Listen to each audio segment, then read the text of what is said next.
de la muraille de Jéricho. Et après, ils ont poussé des cris. Les murs se sont écoulés. Alléluia. C'est pourquoi j'ai besoin que, prophétiquement parlant, tu puisses proclamer que Christ t'a libéré. Et tu pousses tes cris de joie parce que les barreaux des prisons s'ouvrent maintenant. Là où tu t'es maintenu captif, laisse-moi te dire que quelque chose se passe. Laisse-moi te dire qu'il y a une puissance dans la louange. Il y a une puissance dans l'adoration. C'est pourquoi on signe à la croix. Nous avons dit que Christ libérait. Christ nous a libérés à jamais. Et commencez à pousser des cris de joie pour la gloire de celui qui revient bientôt. Est-ce qu'on est prêt? 2, 3.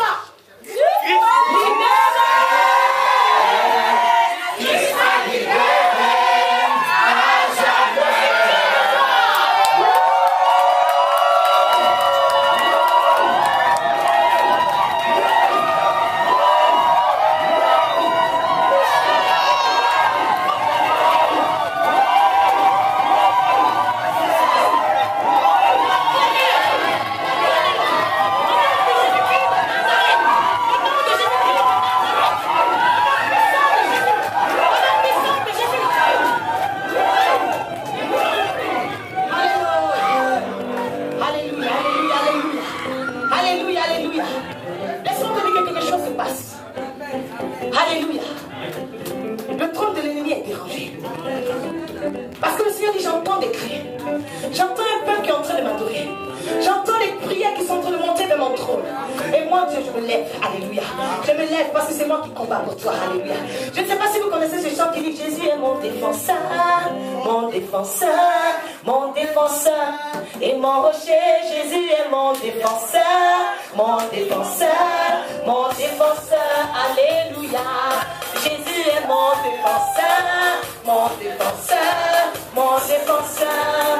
Et mon rocher, Jésus est mon défenseur, mon défenseur, mon défenseur. Alléluia. Et quand je suis malade, fatigué dans les combats, je prie à Jésus qui me fortifie. Il est mon roi et mon soutien. Alléluia.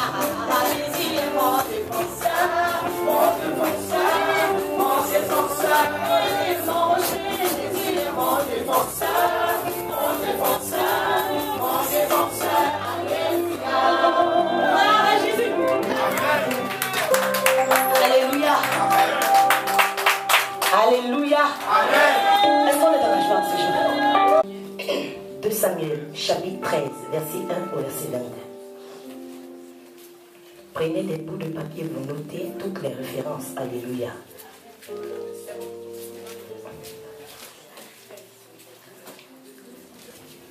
Alléluia. Nous bénissons ton nom, Seigneur, pour ta parole qui est vérité. Nous te louons, nous te livrons.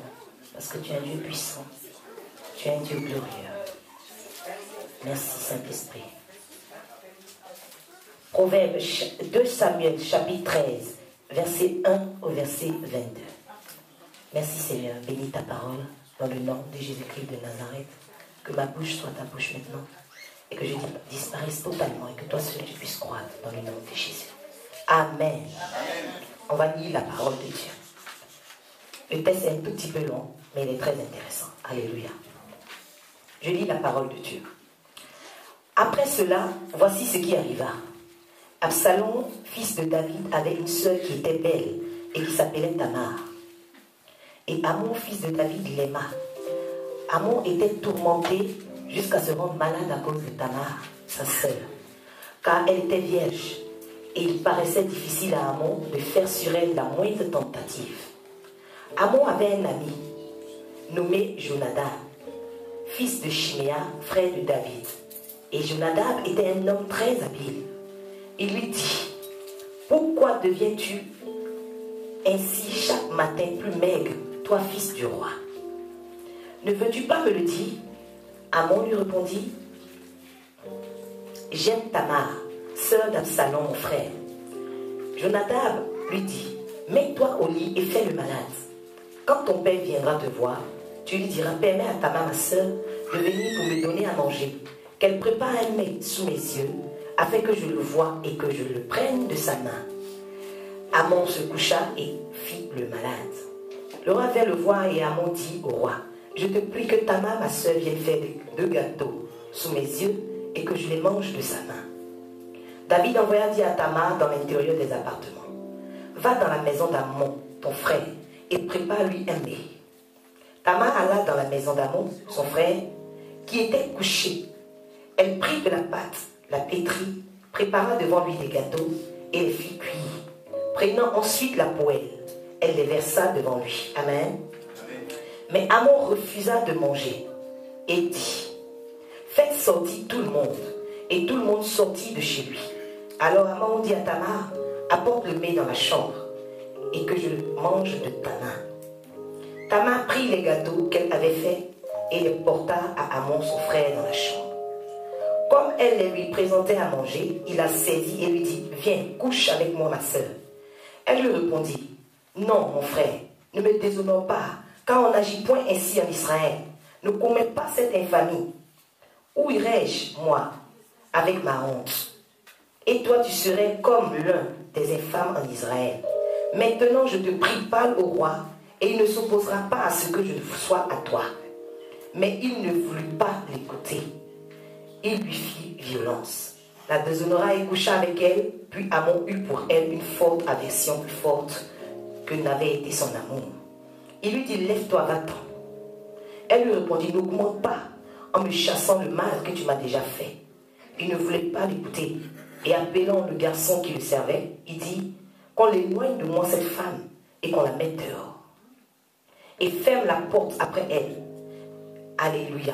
Amen. Ils ont refermé la porte après Tamar. Amen. Amen. Elle avait une tunique de plusieurs couleurs. Dieu avec moi, sa tunique était de plusieurs couleurs. Je continue la lecture. Car c'était le vêtement que portaient les filles du roi, aussi longtemps qu'elles étaient vierges. Alléluia. Le serviteur d'Amnon la mit dehors et ferma la porte après elle. Tamar répandit la cendre sur sa tête et déchira sa tunique bigarrée, c'est-à-dire de plusieurs couleurs. Elle mit la main sur la tête et s'en alla en poussant des cris. Absalom, son frère, lui dit, « Amnon, ton frère, a-t-il été avec toi? Maintenant, ma soeur, tais-toi. C'est ton frère, ne prends pas cette affaire toi à cœur. » Et Tamar, désolée, demeura dans la maison d'Absalom, son frère. Le roi David apprit toutes ces choses et il fut très irrité. Absalom ne parla ni en bien ni en mal avec Amnon, mais il le prit en haine parce qu'il avait déshonoré Tamar, sa sœur. Amen. Amen. Le texte est long, il nous parle de quoi? Ce texte nous parle de l'inceste. Alléluia. Un certain Amnon qui a couché avec sa sœur. Alléluia. Aujourd'hui, le thème de mon message, c'est « Je ne suis pas Tamar ». Amen. Je ne suis pas Tamar. Pas parce que Tamar était quelqu'un qu'il faut haïr ou il faut délaisser, mais je dis que je ne suis pas Tamar. Je ne sais pas à qui tu veux t'adresser aujourd'hui, mais j'ai besoin que toi-même tu puisses parler pour dire je ne suis pas Tamar. Alléluia. Je ne suis pas Tamar. Tamar signifie quoi? On va voir un tout petit peu, on va avancer tout doucement. Amen. Tamar signifie palmier en hébreu. Amen. Et on sait que le palmier, c'est un végétal qui mesure entre 20 et 30 mètres. Amen. Donc il est très haut. Son tronc est très épais. Et les fruits qu'il donne sont comestibles. Alléluia. Et avec un peu de recherche, ce n'est pas de la botanique, mais il faut expliquer un tout petit peu. On nous dit que le palmier est un monocotylédone. C'est quoi? Ce sont des plantes à graines qui ont un seul cotylédone. Alléluia. Le cotylédone, c'est un organe embryonnaire. Alléluia. Donc ça veut dire quand même qu'il est particulier. Il est unique. Amen. Dis que tu es unique toi-même. Alléluia.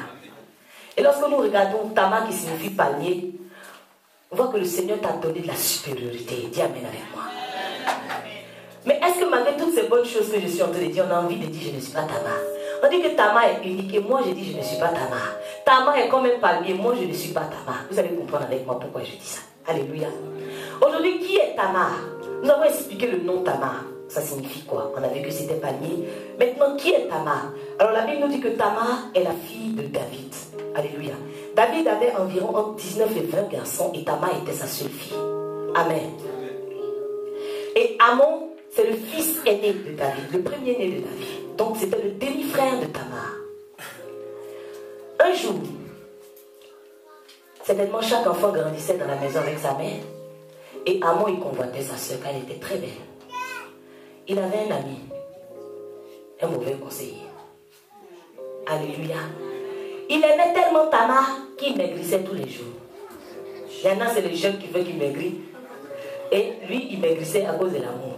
Alléluia. Gloire à Jésus. Alors ce conseiller, son ami vient le voir et lui dit, mais pourquoi tu maigris tous les jours comme ça? Dis-moi ce qui se passe. Il dit, où tu me vois là? C'est ma soeur qui me fait maigrir. Le conseiller, c'est pas un problème. Joue le malade et demande à ton papa d'envoyer ta soeur te donner à manger. C'est très simple, au moins tu l'auras pour toi. Faites attention au mauvais conseiller. Alléluia. Faites attention à qui vous parlez. Parce que la Bible déclare que c'est le conseiller qui fait la force d'un roi.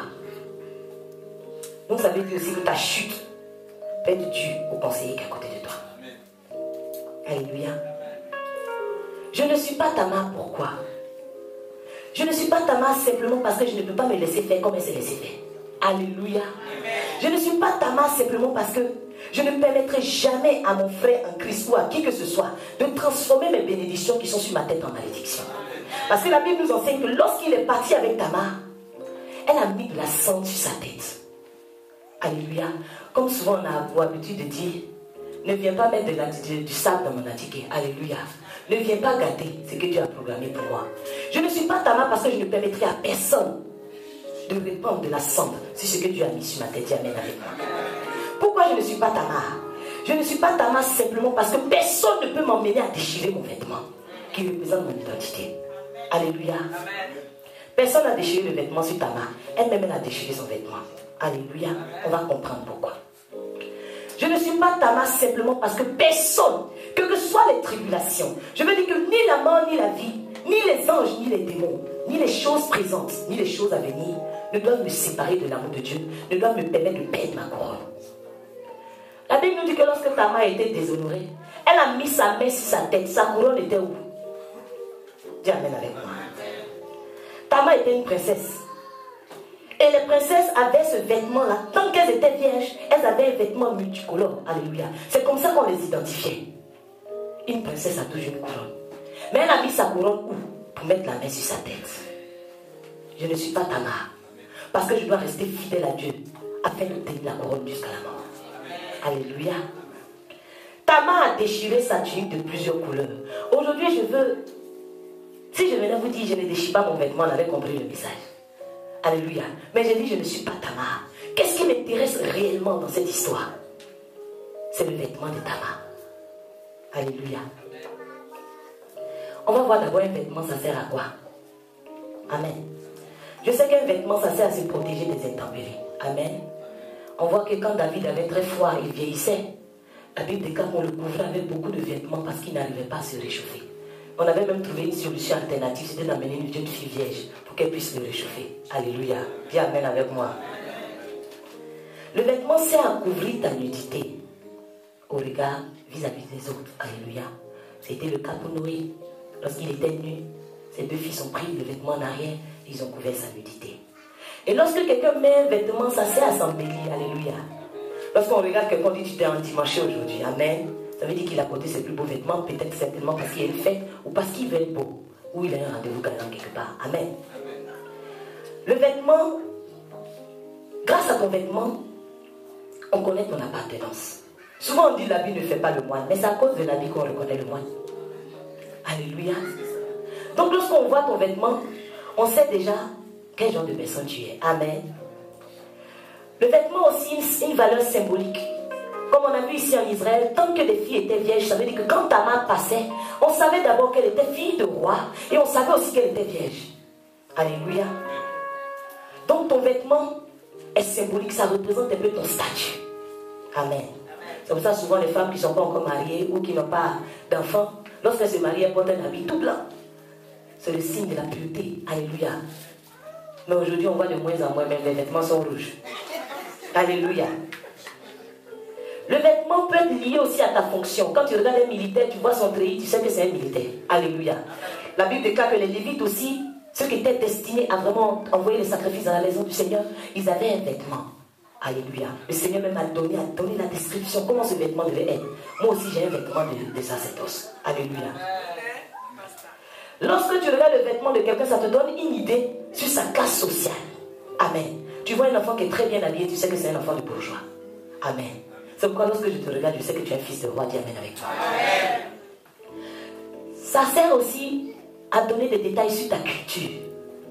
Aujourd'hui, dans nos pays, lorsque tu regardes quelqu'un habillé d'une certaine façon, tu sais qu'il vient de tel côté du pays. Et ça montre aussi tes origines. Alléluia. Maintenant, pourquoi est-ce que je vous parle de tout ça? On va voir en détail qu'est-ce qui s'est passé ce jour-là. Qu'est-ce qui a poussé Tamar à déchirer son vêtement? Amen. Je commence par la première chose d'abord.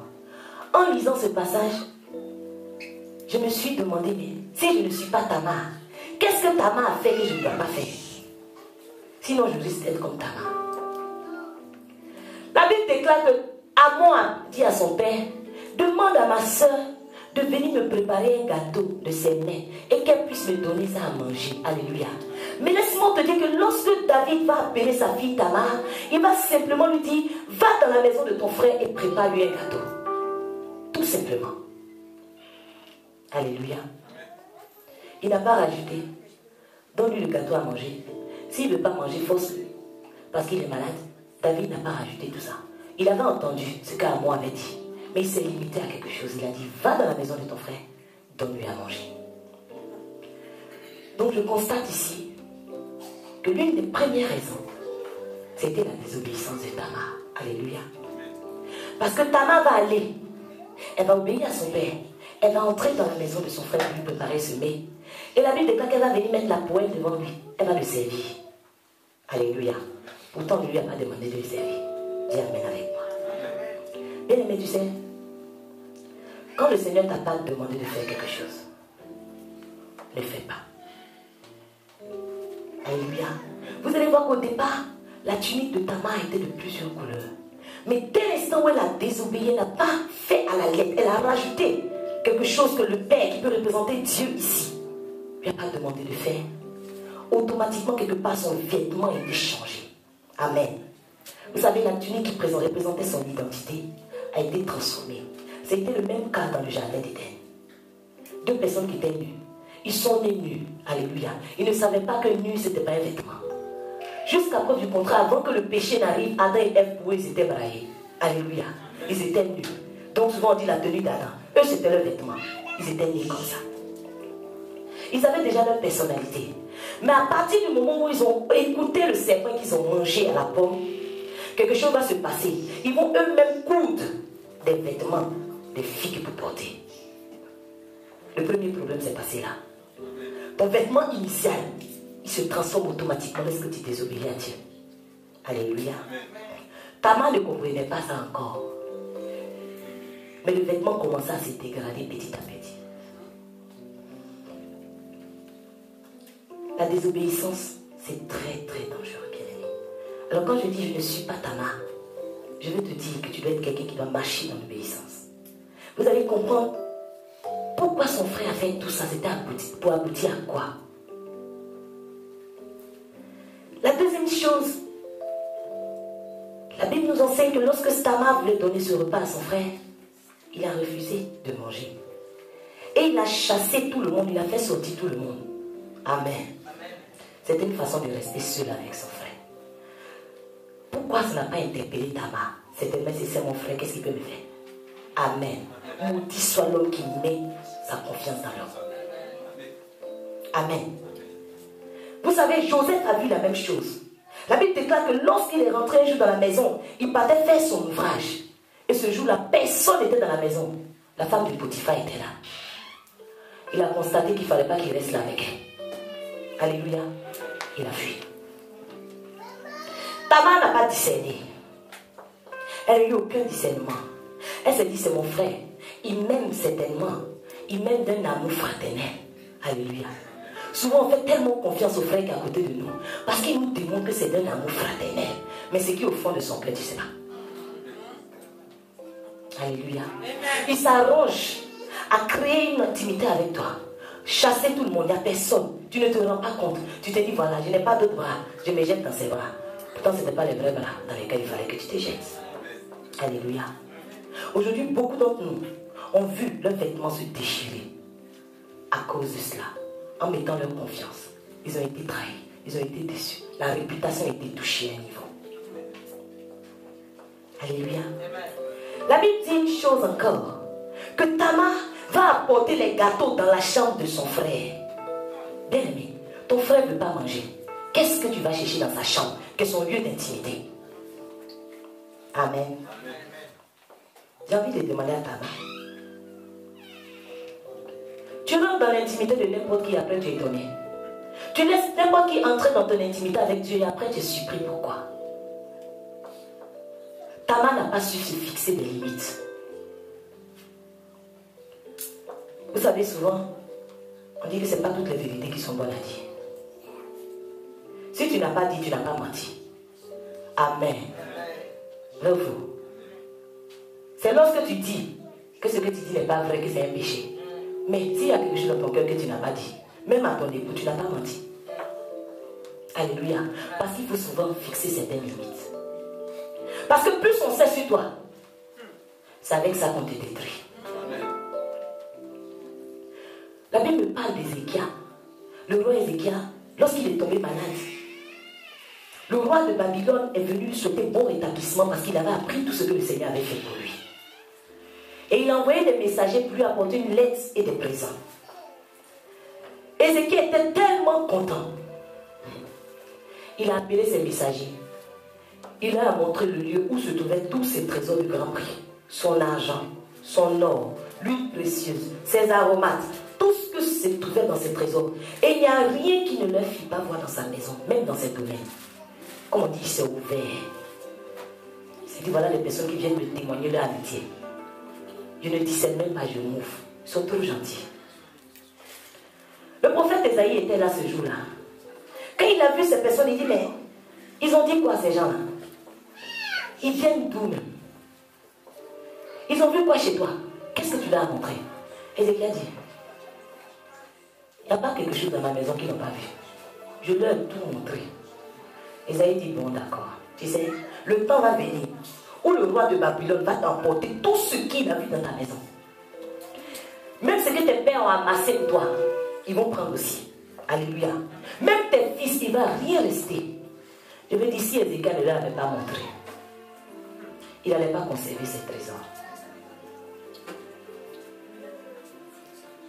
Quand on sait se fixer des limites, on évite beaucoup de problèmes. Si Tamar n'était pas entrée dans la chambre de son frère, est-ce qu'il allait la violer? Si Tamar avait remarqué qu'il n'y a personne pour me sauver, et que mon frère est capable certainement de me faire quelque chose comme ça, elle se serait mise sur ses gardes. Amen. Mais ce qui m'impressionne, c'est ce qui vient à la suite. Malgré tout ça, Tamar ne comprenait pas. C'est tellement son frère, même quand elle a vu cette attitude de son frère, elle s'est dit, bon, peut-être que mon frère m'aime réellement. Mais le frère regardait quelque chose. Alléluia. Quand elle est rentrée dans sa chambre, la Bible déclare qu'il a saisi sa tunique. Dis avec moi, il a saisi sa tunique. Sa tunique avait quoi à voir là-dedans? Alléluia. Il a saisi sa tunique, il a dit, viens, couche avec moi. Au jour d'aujourd'hui, vous savez, lorsque Satan programme certaines choses, c'est même pas qu'il en veut à ta personne en tant que ta personne, mais c'est parce qu'il veut s'attaquer à ce qui est dans ta vie. C'est parce qu'il a vu ton étoile. Même Jésus à sa naissance, Hérode s'est attaqué à son étoile, un bébé qui ne savait même pas parler. Alors quand tu nais, l'ennemi ne cherche même pas à savoir sinon c'est parce qu'elle est belle ou quoi, mais parce qu'il voit l'étoile qui est cachée derrière toi. Et il doit tout faire pour ternir cette étoile-là, pour ne pas que tu puisses entrer dans tes promesses. On voit que tout ce que Amon avait fait, c'était pour aboutir à ça. Saisis sa tunique. Aujourd'hui, beaucoup de personnes viennent vers toi en tenue de brebis, pendant que ce sont des loups à l'intérieur.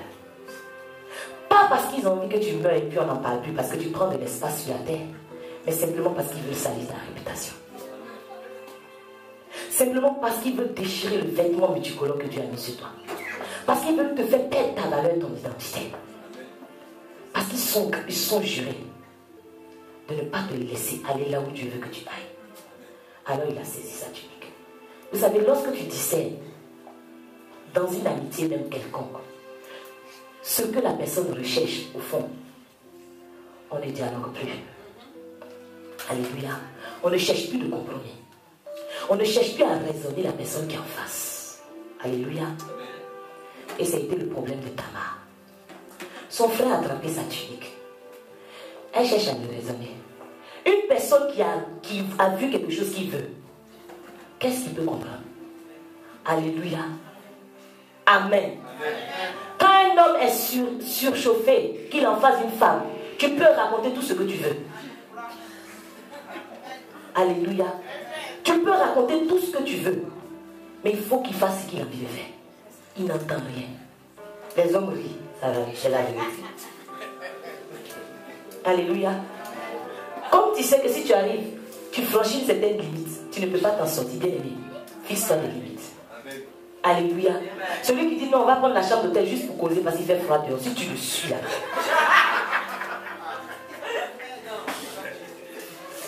Alléluia. Non, viens chez moi tranquillement parce que je n'aime pas trop les cafés et la cigarette là-bas. Si tu le suis, il va déchirer ta tunique. Celui qui ne veut pas s'en prendre à ton vêtement, il y a des barrières qu'il ne franchit pas.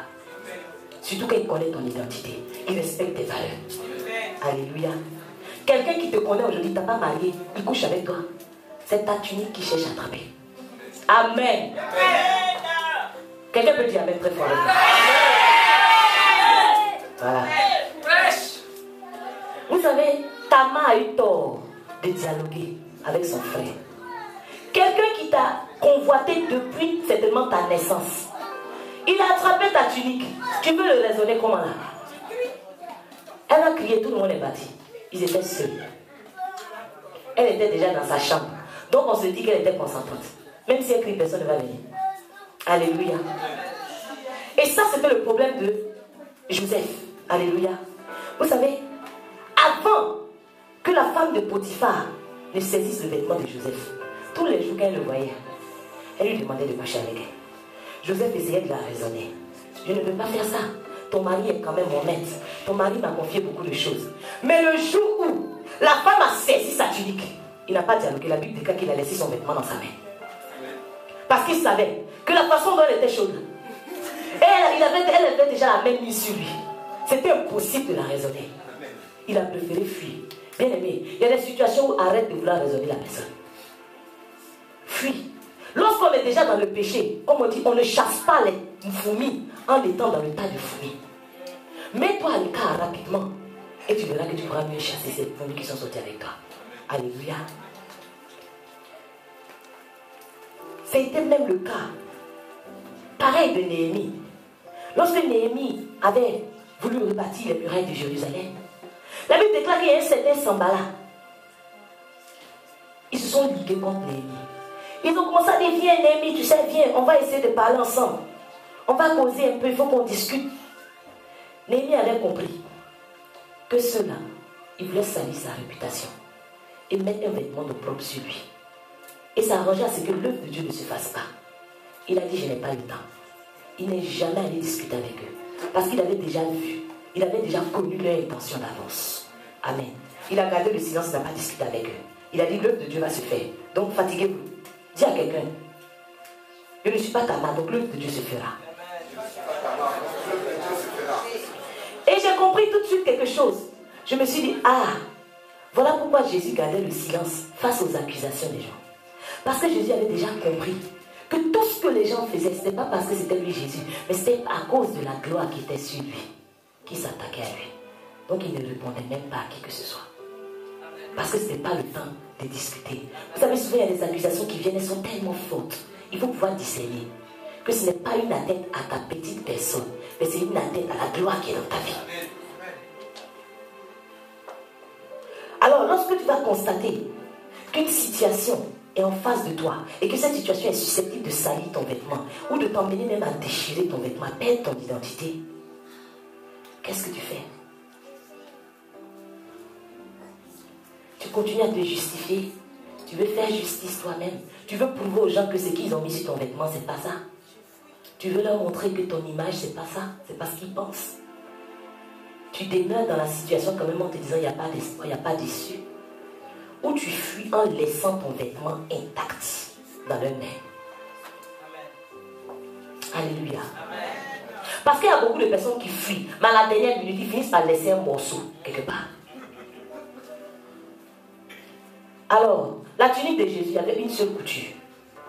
Si un petit morceau était resté quelque part, la tunique n'allait pas avoir son sens. Alléluia.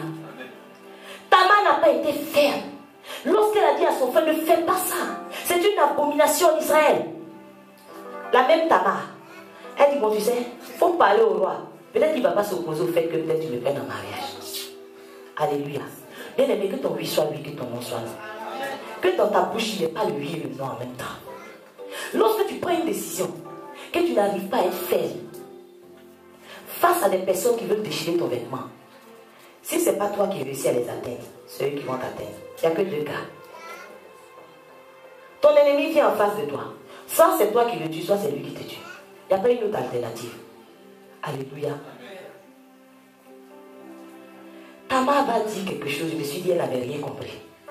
Tamar dit à son frère, puisqu'il a fini de coucher avec elle, il a chassé. Amen. Il a fini de la chasser. Une personne qui l'a convoité pendant des années. Vous voyez, je reviens encore sur les personnes qui sont dans les fiançailles, quoi. Hein? Ne vous étonnez pas qu'on ne vous envoie pas au mariage. Alléluia. Si j'ai eu ce que je cherche, je fais quoi avec toi? Alléluia. Si je te fais faire tout ce qu'il faut,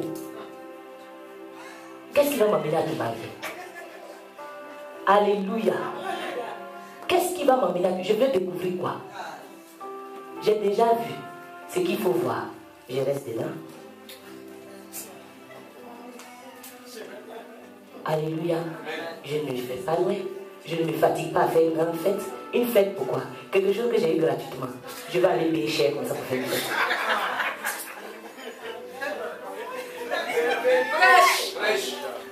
Et les soeurs, s'il vous plaît, respectez ce que Dieu a mis sur vous. Respectez ce que Dieu a mis sur vous, s'il vous plaît. Dieu t'a racheté un grand prix. Alléluia. Alors toi, vends-toi un grand prix. Généralement, quand vous voyez une femme qu'on fait souffrir, c'est qu'on l'a eu gratuitement. Mais quand tu as dépensé, tu es né. Même quand tu as pu te la laisser, tu penses à ton agent, tu dis son caractère va pas.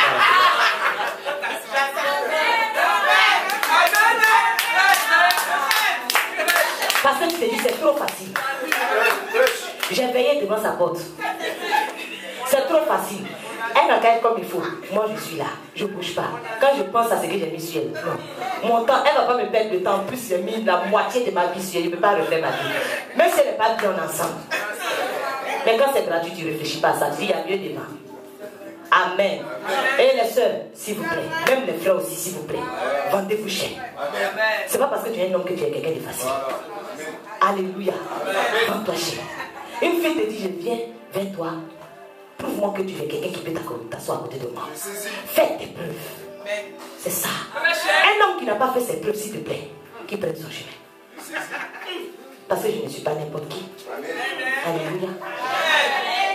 J'ouvre une petite parenthèse. Quand je devais me faire doter, on a demandé à M. Kodieu de ramener un mouton qu'il mette dans l'avion pour l'amener au Cameroun. Alléluia. Vous imaginez? Et 8 bidons d'huile rouge. Quelqu'un qui va transporter ça de la France jusqu'au Cameroun. On était obligé de dire pardonner. Diminuer un peu la dose. T'imagines quelqu'un qui va tâcher un mouton pour le mettre dans la soupe? Si demain je dis je ne veux plus, je vais vouloir. Alléluia. Que le nom du Seigneur soit béni. Je reviens dans mon message. On a chassé Tamar. Tamar dit, mon frère, il ne faut pas augmenter ma douleur en me chassant. Mais Tamar n'avait rien compris. Le péché est déjà consommé. Il y a quelle douleur encore? La Bible dit que la convoitise, lorsqu'elle a conçu, elle enfante le péché. Le péché étant consommé, produit la mort. Il y a quelle sorte de mort encore? Tu es déjà mort si on te tue, ça fait rien. Alléluia. On a dit, il a appelé l'enfant qui est allé, il dit, jette-la dehors. Quand l'ennemi s'attaque à ton vêtement, il veut briser l'intimité que tu as avec Dieu. Parce qu'il sait que ta force se trouve dans le creux des mains du Seigneur. Il faut tout faire, te décourager, mettre une identité sur toi, comme un poids, pour ne même pas que tu avances vers le Seigneur. Comme ça, tu restes très loin de Dieu. Tu sors de sa présence. Beaucoup de personnes, à cause d'une mauvaise réputation, à cause de la méchanceté de certaines personnes, se voient en train de rétrograder, de retourner là où il ne faut pas. En ce moment-là, Satan acclame parce qu'il a réussi, il a atteint son objectif. Le but de l'ennemi, c'est qu'on soit chassé de la présence de Dieu. Mais Dieu est bon Dieu avec nous. Parce que même dans le jardin d'Éden, lors de la création, ça n'a pas marché. Il a tout fait pour que Dieu chasse Adam et Ève de sa présence. Mais avant de les chasser, il dit, venez, je vais couvrir votre nudité d'abord.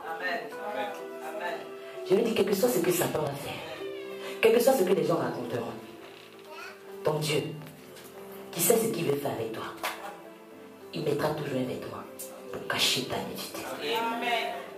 Et je le crois. La Bible dit qu'on a fermé la porte après Tamar. Ça veut dire qu'elle ne pouvait plus entrer.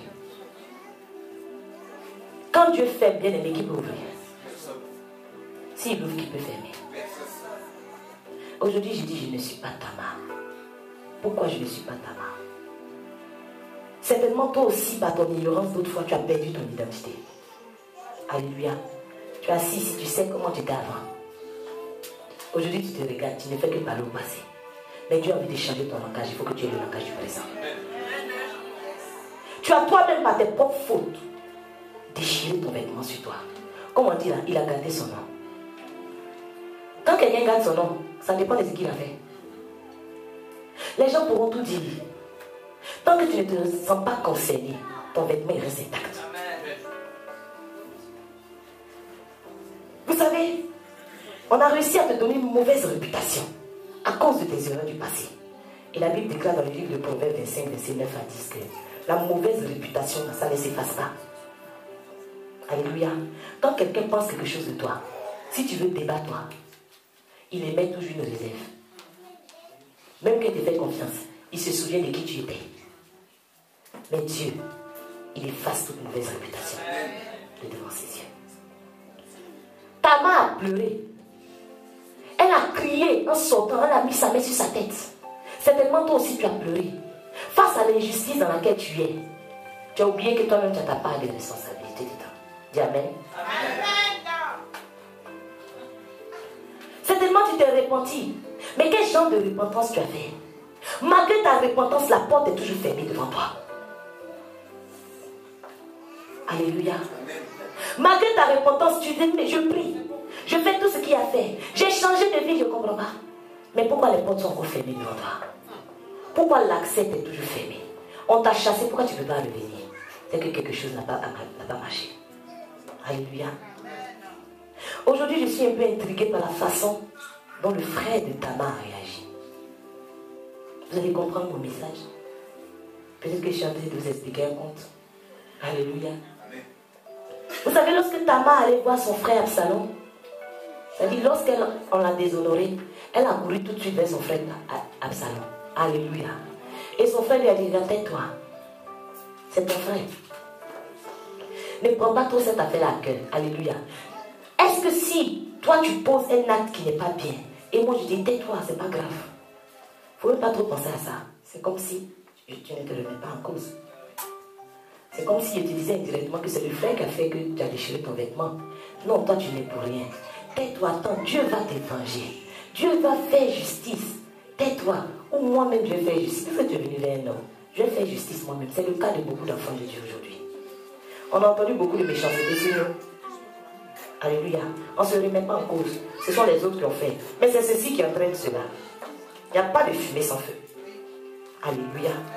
On ne se remet pas en cause, on prie. Quant à la Mayada, la justice de Dieu, la justice de Dieu. Mais laisse-moi te dire que si tu n'as pas revêtu le vêtement de justice, la justice ne peut pas s'accomplir dans ta vie.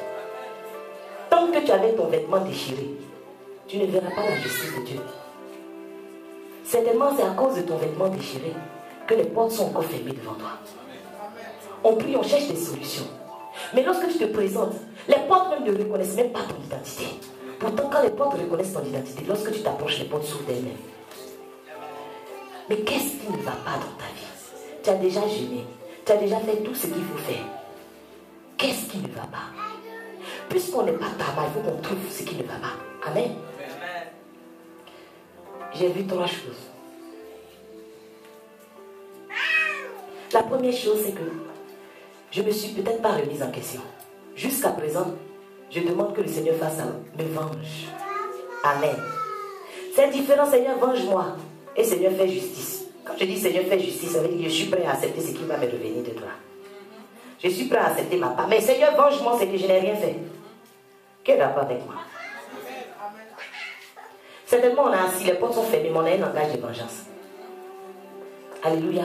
Quand on rentre dans la présence de Dieu, ils ont dit que je suis comme ça, Seigneur.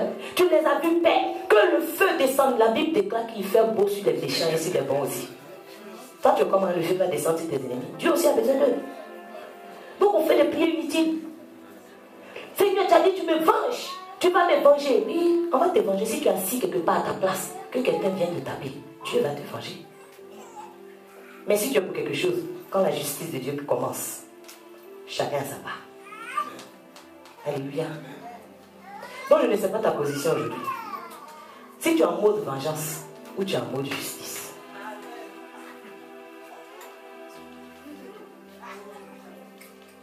Parce que souvent quand on est en mode vengeance, on oublie que nous aussi on a fait du tort. On est trop saints. Dieu nous aime plus que tout le monde.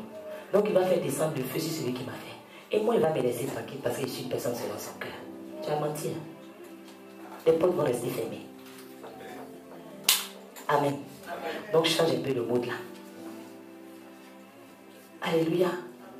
Aujourd'hui, je vois que en Israël, lorsque les gens étaient dans la désolation, dans le deuil, ils déchiraient leurs vêtements. Et tout de suite, ils commençaient à pleurer devant le Seigneur. Voilà quelqu'un qui se retrouve avec son vêtement déchiré, mais elle va pleurer dans la maison de son frère au lieu de pleurer dans la maison de Dieu.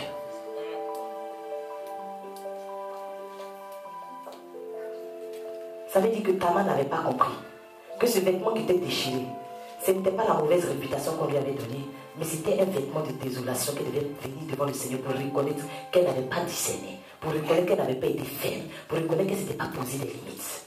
Elle devait venir pleurer devant le Seigneur. Et à ce moment-là, Dieu allait changer son vêtement et les portes allaient s'ouvrir. Elle allait pouvoir retrouver sa position initiale. Tamar était désolée. Oui, tu es désolée. Tu regrettes ce qui s'est passé. Tu as mal au cœur. Mais la désolation, tu es au pied de qui? Elle était désolée dans la maison d'Absalom. Toi, aujourd'hui, est-ce que tu reconnais même que quelque part dans ta vie, tu as eu à poser un acte qui a entraîné tout ce que tu traverses aujourd'hui?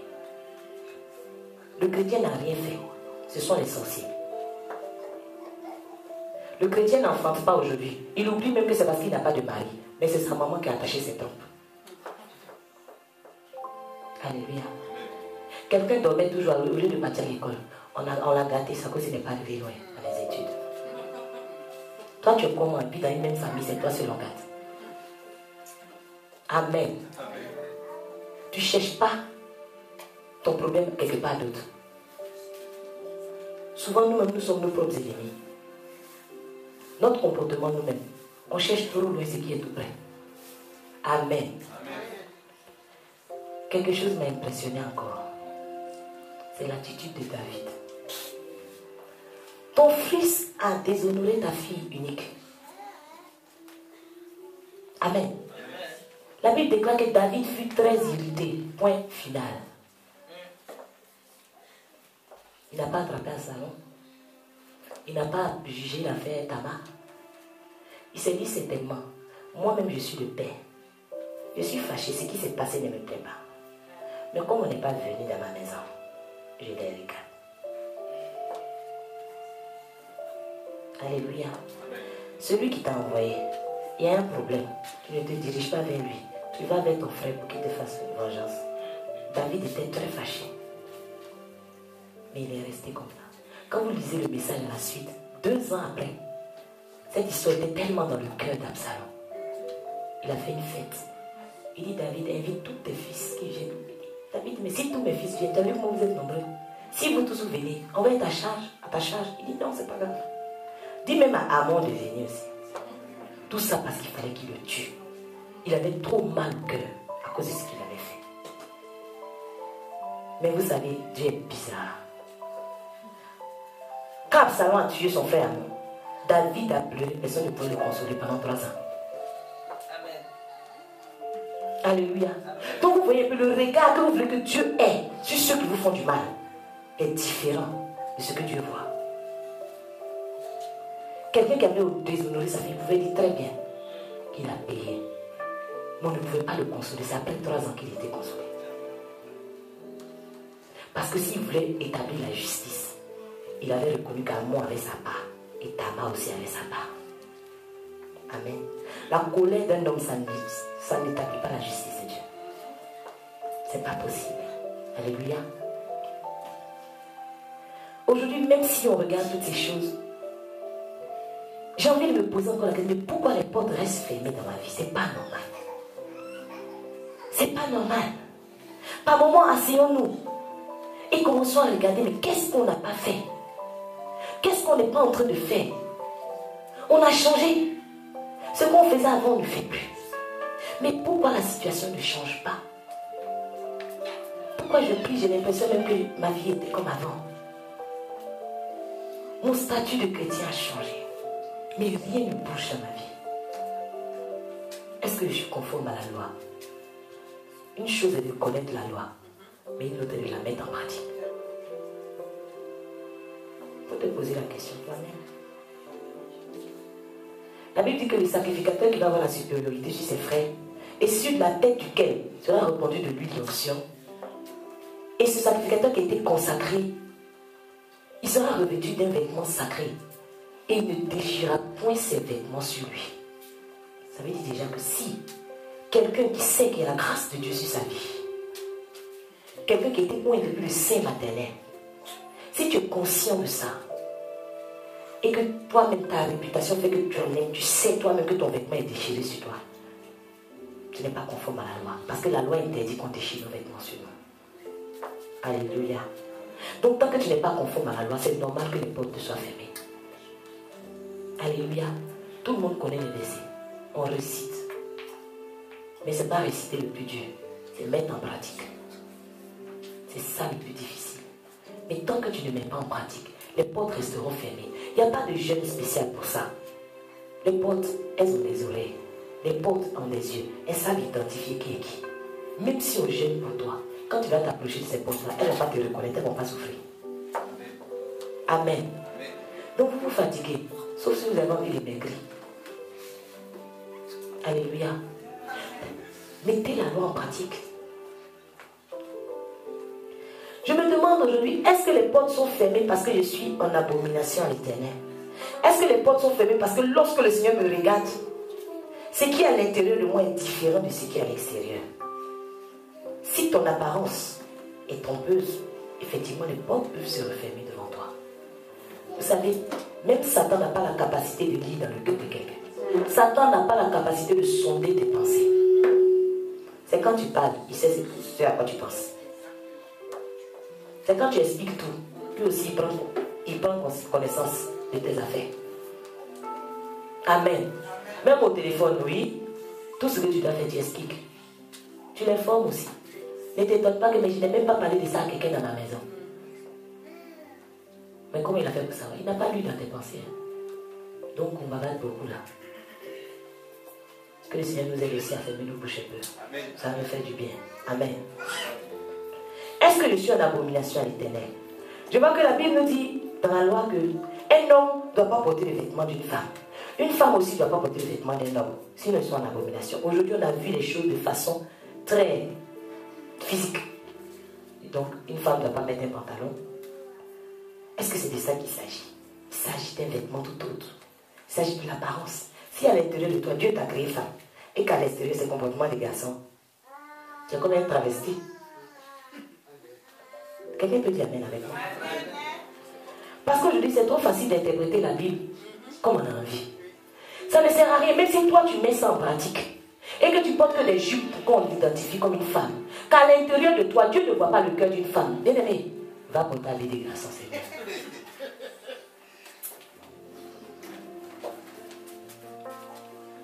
Quand on dit une femme, là, c'est la douceur automatiquement. Mais quand on la voit, quand elle se tait, c'est mieux. Mais quand elle ouvre sa bouche, tu te demandes si c'est garçon qu'elle a ou c'est femme. Devant le Seigneur, les portes sont fermées. Parce que tu es comme une personne qui est en abomination. Ton intérieur ne reflète pas l'extérieur, c'est dangereux. Vous venez à l'église, vous pensez que vous mentez à quelqu'un. Est-ce que moi je peux juger quelqu'un? Je ne vais jamais juger quelqu'un. Si tu te mens à toi-même. Tu fais du mal à toi seul. Fais bonne mine si tu veux. Viens t'asseoir, nous allons louer, nous allons adorer Dieu. Mais quand on va rentrer à la maison, c'est toi ce qui va être dans ta souffrance. Quelqu'un ne va pas la partager avec toi. Donc arrêtons de vouloir tromper la vigilance des gens. Dieu sait qui nous sommes. Dimanche, on est très pieux. Et en semaine, trompez-vous. Moi-même, je me trompe pour appeler des fidèles en semaine. Mais la façon, vous ne reconnaissez même pas mon numéro. Mais comment vous me répondez? Si on te dit que c'est un chrétien qui te répond, il y a quoi? Il dit que tu ne sais même pas c'est qui. Hé, c'est qui? Il dit que c'est la servante de Dieu. Hé, servante de Dieu. Donc tu dois savoir qui t'appelle avant de changer ta façon de parler. On ne sait pas, par une petite attitude comme ça, on peut choquer les gens. Quelqu'un vient vers vous en se disant non. C'est peut-être une femme, c'est peut-être un homme dans les bras duquel il peut avoir du réconfort. Mais l'homme ne va pas pleurer plus qu'une femme dans ta main. Ou la femme, elle va être plus dure même qu'un homme. Qu'est-ce que tu fais? Tu fuis. Changez. Que ce qui est à l'intérieur de vous soit identique à ce qui est à l'extérieur. Je me parle à moi-même aussi. Changeons. Si nous voulons voir les portes s'ouvrir, Dieu nous a déjà tout donné. Il n'y a même pas d'effort à faire.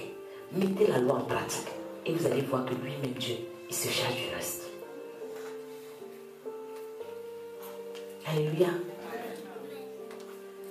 Est-ce qu'aujourd'hui, ce qu'on est en train de dire sur moi, je me dis aussi, Seigneur, il y a des personnes qui veulent te faire passer pour ce que tu n'es pas. Alléluia. Il y en a qui eux-mêmes ont une mauvaise apparence. Ce qui à l'intérieur n'est pas identique à l'extérieur. Mais il y a des personnes, tu es très bien, mais ils veulent te travestir. Amen. Tu es quelqu'un de bien, d'humble, mais on te met une étiquette d'une personne orgueilleuse. Amen. Tu es quelqu'un de sérieux, mais on te met une étiquette de mauvais. Alors, si toi-même tu es conscient et convaincu dans ton foi intérieur que ce sont les autres qui veulent te travestir, tu n'es pas en abomination devant l'Éternel. Mais si toi-même tu sais, au-dedans de toi, comme l'apôtre Paul dit que c'est le témoignage que ta conscience rend de toi qui est vrai. Si tu baisses ta tête une seule minute et que tu interroges ta conscience, vous dites ma conscience, quand on est nous deux, où il n'y a personne, tu dis que le Shekinah, la réponse, Ne te détourne pas d'elle, parce que c'est celle-là la vérité. Personne ne pourra interroger ta conscience mieux que toi-même. Souvent, vous savez que ce que les gens disent est vrai, parce que votre conscience vous a déjà témoigné ça de vous. Mais vous voulez vous débattre quand même. Tu luttes contre toi-même. Un royaume ne peut pas se diviser contre lui-même. Tu vas finir par te diviser. Alléluia. Quand toi-même tu sais au fond de toi que tu es quelqu'un de mauvais, ne va pas chercher ton ennemi ailleurs. Change, s'il te plaît. Change, s'il te plaît. Vous savez, le Seigneur parle une fois, 2 fois, 3 fois. Après, il met la honte. Quand Dieu prévient, c'est pour guérir. Si tu refuses de te soigner, ta plaie va pourrir. Et quand ça pourrit, tout le monde sent. Alléluia. Des sœurs qui étaient très aidées dans les églises, qui ne mettaient même pas des bouts d'oreilles.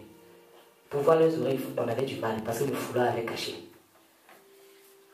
La tunique arrivait jusqu'aux orteils. Mais du jour au lendemain, elle a accouché. On ne sait pas qui a fait ça dans l'église. On n'a jamais vu saluer un frère. Ça, c'est le Seigneur qui fait ça. Parce que tout ce qui est caché sera dévoilé. Amen. Donc, même si vous faites des choses dans le secret ici, vous riez beaucoup aujourd'hui. Vous riez beaucoup. Vous savez, le Seigneur, il révèle ce qu'il veut à ses serviteurs. Mais je sais que ce qui est utile de savoir, il ne le cache pas à ses serviteurs. Vous vous fatiguez pour rien. Si je dois savoir quelque chose, je ne vais pas tirer mon visage pour aller chercher. Ça viendra à moi. Amen. Donc, cachez-vous si vous voulez. Devant Dieu, vous êtes nus. Vous savez, nous avons prêché un jour qu'on avait commencé, où le Seigneur avait montré plusieurs personnes qu'il adorait avec la main gauche et qui avaient la main droite dans les fétiches. J'ai demandé au peuple d'arrêter ça. Arrêtez. Levez vos 2 mains pour adorer Dieu, pardonnez. Physiquement, vos 2 mains sont levées. Mais spirituellement, il y a peut-être 2 doigts seulement qui sont en train d'adorer Dieu. Les autres doigts sont un peu chez le marabout. Il dit arrêtez ça, sinon Dieu va vous confondre. Dieu va vous confondre, bien aimé. On prie. Les gens viennent pour mesurer un peu si la personne qui est en face est puissante. Mais on sait ce que Dieu a fait. Je m'arrête là. On sait ce que Dieu a fait. On ne tente pas Dieu.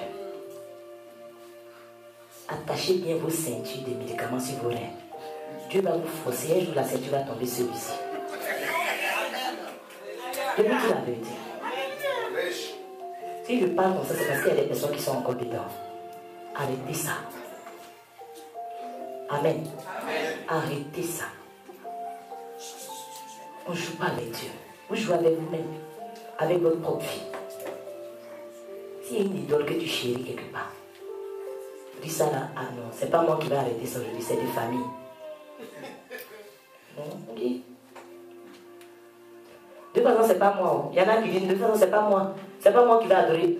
Depuis le pays là-bas, il donne sacrifice à ma place. Tu sais, le sacrifice, ça t'impacte ici. Continue si tu veux. Mais je dis simplement, si vous n'arrêtez pas, vous allez danser un jour à la louange ici, ça va passer sur YouTube. Vous allez vous déshabiller, on va voir les ceintures sur vos rêves, les ceintures de sécurité. Vous rigolez, mais ça fait mal au cœur. Ça fait mal au cœur. Dieu même vous donne la possibilité de faire déménager ça de vos maisons. Et comme les chrétiens aiment tellement la honte, ils attendent que nous-mêmes on aille pour aller prendre ça dans leur maison. C'est quoi ça? Arrêtez. S'il y a encore des trucs là-bas, même si tu ne touches plus, il faut le mettre dedans. Amen. Amen. Même si tu ne touches plus, que ça fait longtemps. Je comprends que tu ne touches plus, je sais que tu ne touches plus.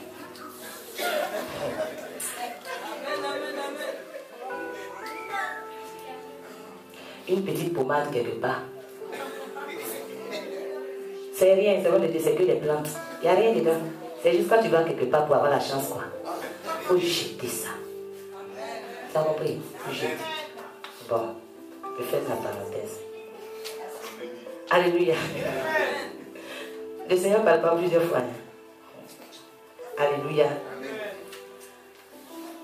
Aujourd'hui, je ne suis pas venu du moins pour t'accuser. Mais le Seigneur veut te faire du bien, dis amen. Le Seigneur sait que le vêtement que tu as, la position que tu as, la mentalité que tu as, ne permettra pas que les portes s'ouvrent. Pourtant, il dit dans Ésaïe 22, que toi, il a mis la domination sur ton épaule et il a mis entre tes mains la clé de la maison de David. Alors la clé de la maison de David, lorsque cette clé-là, elle ouvre quelque part, personne ne peut fermer. Et qu'elle referme, personne ne peut ouvrir. Tu as cette clé entre tes mains, mais tu ne peux rien faire avec ça tant que le vêtement est déchiré sur toi. Mais j'ai une bonne nouvelle pour toi, dis amen avec moi.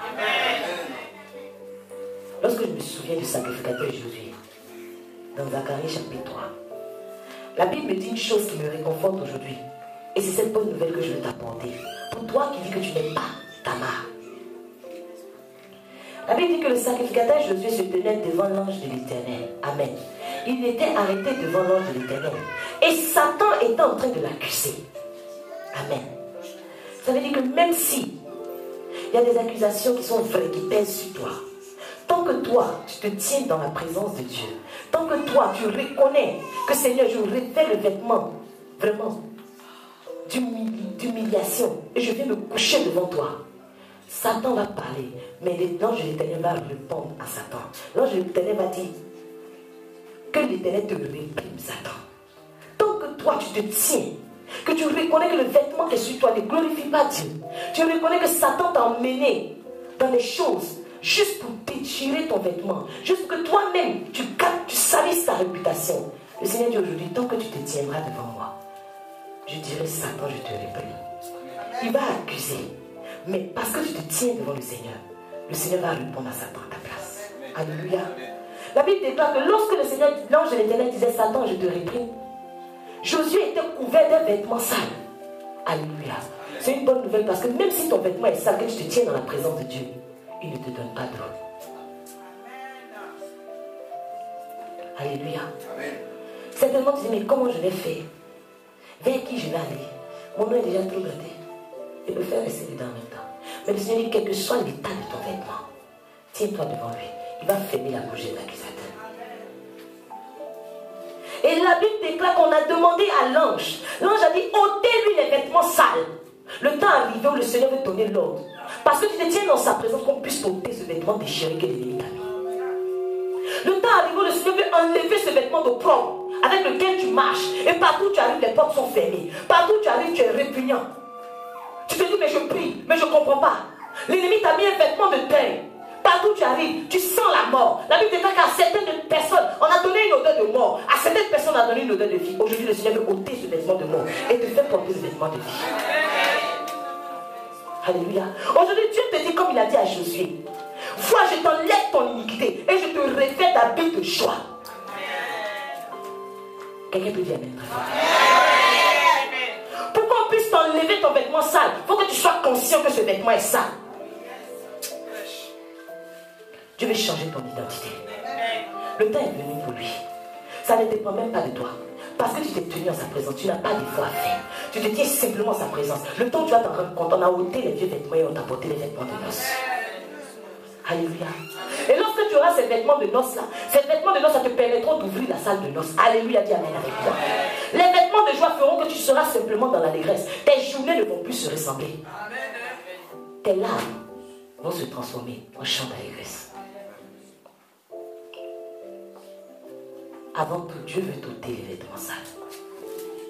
Aujourd'hui, il n'est pas en train de t'accuser, de te dire pourquoi ton vêtement est sale. Mais il dit, parce que tu as reconnu que le vêtement qui est sur toi n'est pas normal. Le vêtement qui est sur toi, tu l'as déchiré par tes propres fautes. Ce n'est pas ça le problème aujourd'hui. C'est un jour de joie et de victoire pour toi. Amen. Dieu veut que tu revêtes Jésus-Christ. Alléluia.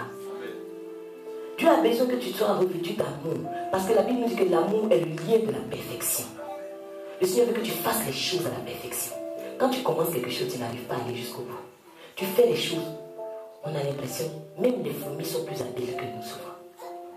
Le non-accomplissement, on commence quelque chose, on n'arrive pas au bout. On a besoin d'être revêtu de vêtements d'amour pour que nous soyons vraiment des personnes parfaites comme Dieu veut. alors que ce vêtement sale, dès cet instant, parce que nous sommes dans la présence de Dieu, que le Seigneur soit en train d'amener ses anges maintenant, afin d'ôter tout vêtement d'opprobre qui a été mis sur vos vies, afin d'ôter tout vêtement vraiment d'humiliation, tout vêtement de honte.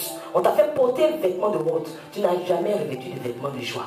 Mais le temps vient où le Seigneur déchire tous ces vêtements-là. Il enlève tous ces habits sales-là. Et il te révèle l'amour. Il te révèle Jésus-Christ. Maintenant, il dit que je déchire ce vieux vêtement. Le vêtement que tu as pris pour marcher dans le désert. Je déchire ce vêtement aujourd'hui.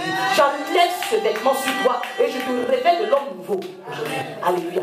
Afin que tu sois transformé par le révèlement de l'intelligence. Que toi, à partir d'aujourd'hui, parce que tu n'es pas ta marque, tu saches discerner ce qui est bon, parfait et agréable aux yeux de Dieu. Et que tu marches vraiment dans la crainte de Dieu à jamais. Alléluia. Le Seigneur aujourd'hui dit, le temps où il va te faire justice est arrivé. Le temps où Dieu va te faire justice est arrivé. C'est pour cette raison qu'il ôte tout vêtement déchiré, tout vêtement sale avec lequel tu t'es promené depuis longtemps. Les gens sont moqués de toi. Tu étais un sujet de moquerie. Mais aujourd'hui le Seigneur dit, il te porte le vêtement de justice. Et tu verras la justice de Dieu s'accomplir. Dieu va fermer la bouche de tes ennemis. Dieu va fermer la bouche de tes ennemis. Parce qu'il a dit que tes ennemis sont ton marche-pied. Le temps arrive où tu diras à tes ennemis silence. Parce que c'est toi, le règne et la domination sont sur ton épaule. La Bible déclare que le Seigneur, il veut ôter le vêtement sale sur toi. Et il veut te faire porter le vêtement du salut aujourd'hui. Afin que tu sois sauvé. Parce que là, si la mort te prenait avant cette heure, tu n'allais pas être sauvé. Mais le Seigneur aujourd'hui te révèle du vêtement du salut. Mais sache garder ce vêtement propre. Sache garder ce vêtement propre jusqu'à son retour. Et tu verras sa gloire. Le Seigneur veut enlever tout vêtement d'opprobre sur ta vie. Le Seigneur veut enlever tout vêtement macabre, tout vêtement de souillure sur ta vie. Et il veut te faire porter l'armure du chrétien pour que tu puisses remporter les vraies victoires. Et aujourd'hui, le Seigneur veut changer ton image. La Bible parle de la transfiguration. Jésus était revêtu d'habits blancs. Son visage était lumineux. C'est pourquoi au nom de Jésus-Christ de Nazareth, là où Satan a mis un voile devant ton visage, là où Satan a mis un rideau, là où Satan t'a donné, il y a certaines personnes à qui on donne un visage d'animal. Elles arrivent à des entretiens, on voit un animal à la place d'un homme. Mais le Seigneur dit maintenant, il change ce visage-là. Et maintenant, c'est un aspect éclatant qui te donne le nom de Jésus-Christ de Nazareth. Le Seigneur déchire tout voile maintenant qui était sur ton visage. Le Seigneur enlève toute marque de flétrissure que Satan avait mis. Beaucoup de personnes sont déjà cachetées du sceau de l'ennemi. Mais aujourd'hui, le Seigneur te cachette de son sceau. Parce que tu as son approbation. Nom de Jésus-Christ de Nazareth. Il te révèle l'habit de noces. Il te révèle. Il te révèle. Parce que ton heure est arrivée. Parce que ton heure est arrivée. On ne t'appellera plus la stérile à tous les niveaux, mais on t'appellera féconde au nom de Jésus-Christ de Nazareth. Là où tu avais échoué hier, laisse-moi te dire, va et tu verras que tu remporteras les plus grandes victoires. Parce que ton Dieu t'a porté des vêtements de noces. Parce que ton Dieu t'a revêtu de lui-même. Partout où tu passeras, l'on verra l'image de Christ. Alléluia. Partout où tu passeras, l'on verra l'image de Christ. Ce n'est plus ton visage qu'on va voir. Les gens diront, on ne peut pas le regarder. Quand Moïse montait sur la montagne, son visage était tellement lumineux que les gens ne pouvaient pas rester sur son visage. Il était obligé de couvrir son visage. Alors la gloire de Dieu sera tellement forte sur ta vie que les gens diront,